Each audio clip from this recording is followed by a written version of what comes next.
दोस्तों, रुकिए।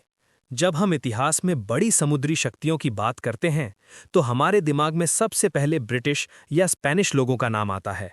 लेकिन क्या आपको पता है कि उनसे भी सदियों पहले भारत में एक ऐसा साम्राज्य था जिसने पूरे बंगाल की खाड़ी पर राज किया था।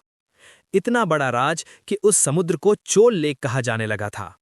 आज हम बात करेंगे उसी चोल नेवी की, जिसने बिना किसी जीपीएस या मॉडर्न इंजन के समुद्र के उस पार इंडोनेशिया और मलेशिया तक अपनी विजय का परचम लहराया था।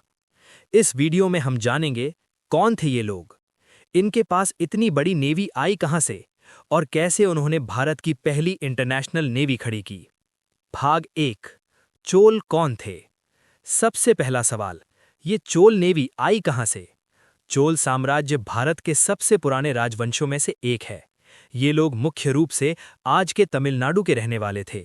इनकी शुरुआत कावेरी नदी के उपजाऊ किनारों से हुई थी। लेकिन शुरुआत में ये सिर्फ एक छोटा सा राज्य था। 9वीं शताब्दी में विजयालय चोल ने इसे दोबारा जिंदा किया। लेकिन असली क्रांति तब आई जब राजराज चोल प्रथम और उनके बेटे राजेंद्र चोल प्रथम ने गद्दी संभाली। उन्होंने महसूस किया कि अगर भारत को अमीर बनना है तो हमें सिर्फ जमीन पर नहीं बल्कि समुद्र पर राज करना होगा, क्योंकि उस जमाने में सारा व्यापार समुद्र के रास्ते ही होता था। भाग 2। इंजीनियरिंग का चमत्कार। अब सवाल आता है, कैसे बनी ये विशाल नेवी। चोल राजाओं ने महज शौक के लिए नेवी नहीं बनाई थी। उनका विजन बिल्कुल साफ था। उन्होंने 3 चीजों पर काम किया। पहली, इंजीनियरिंग। उन्होंने ऐसी लकड़ी का इस्तेमाल किया जो सालों तक नमकीन पानी में खराब नहीं होती थी। दूसरी, नेविगेशन। उनके पास आज के जैसे कंपस नहीं थे। वे तारों, हवाओं की दिशा और मछलियों की हलचल देखकर रास्ता पहचानते थे। उन्हें मानसून की हवाओं की ऐसी समझ थी जो उस वक्त दुनिया में किसी और के पास नहीं थी।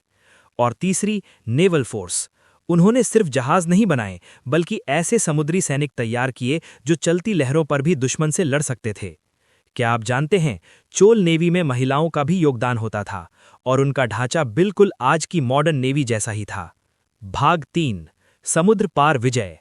सबसे बड़ा सवाल, क्या उन्होंने सच में विदेशों को जीता था? जी हां। साल 2025 में एक ऐसी घटना हुई जिसने दुनिया को हिला दिया। राजेंद्र चोल ने महसूस किया कि श्री विजय साम्राज्य, जो आज का इंडोनेशिया है, भारतीय व्यापारियों को तंग कर रहा है। उन्होंने हजारों जहाजों का एक बेड़ा भेजा। सोचिए, हजारों किलोमीटर दूर गहरे समुद्र में इतनी बड़ी सेना लेकर जाना उस वक्त नामुमकिन माना जाता था। लेकिन चोल नेवी ने ये कर दिखाया। उन्होंने सुमात्रा और मलाया के बंदरगाहों पर कब्जा किया और वहां के राजाओं को हरा दिया। ये भारत के इतिहास की पहली और सबसे बड़ी समुद्र पार जीत थी। निष्कर्ष, गर्व और सबूत। अब आप सोचेंगे कि क्या यह सिर्फ एक कहानी है? बिल्कुल नहीं, इसके असली सबूत आज भी मौजूद हैं। तंजावुर मंदिर की दीवारों पर राजाओं ने अपनी नेवी की जीत का पूरा ब्यौरा लिखवाया है।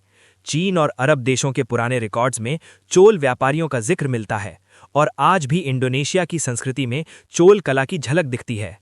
दोस्तों, चोल नेवी हमें सिखाती है कि भारत हमेशा से सिर्फ जमीन तक सीमित नहीं था। हम एक बड़ी समुद्री शक्ति थे। अगर हम अपनी हिस्ट्री को सही से समझें तो हमें गर्व होगा कि हमारे पूर्वजों ने सदियों पहले वो कर दिखाया था जो दुनिया ने 500 साल बाद सीखा। अगर आपको ये असली इतिहास पसंद आया तो इस वीडियो को शेयर करें और बताएं कि आप चाहते हैं कि हम ऐसे ही और भी जांबाज राजाओं की कहानियां लाएं। सब्सक्राइब करना मत भूलिएगा। जय हिंद।